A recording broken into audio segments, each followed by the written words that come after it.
We all feel the problem, this massive decline of the reputation of Christianity in our culture and really a mass exodus, especially in the emerging generations, away from it. I mean, in my lifetime, I've seen Christianity go from being admired to being tolerated to being canceled to being seen as repulsive.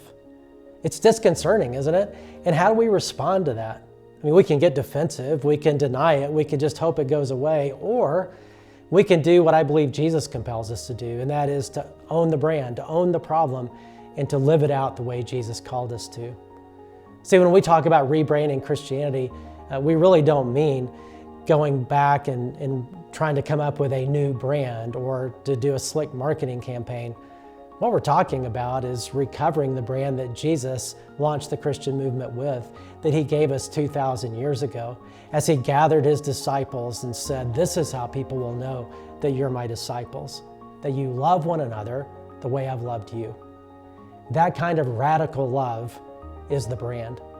And church history shows that when we are on brand, we become an irresistible force for good.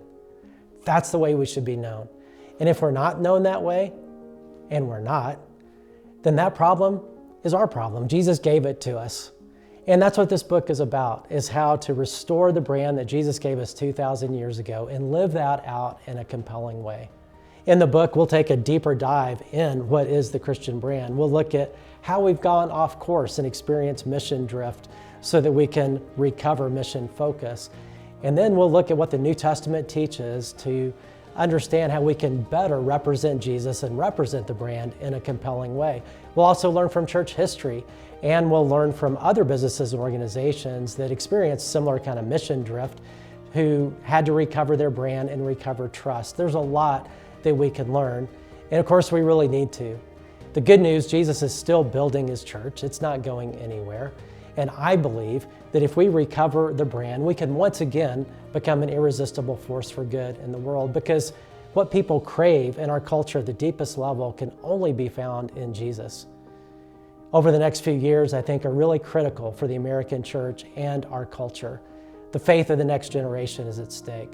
So I hope you'll join us, certainly in reading the book and putting principles into practice, but also realizing this is way bigger than a book. This is a movement of rebranding Christianity.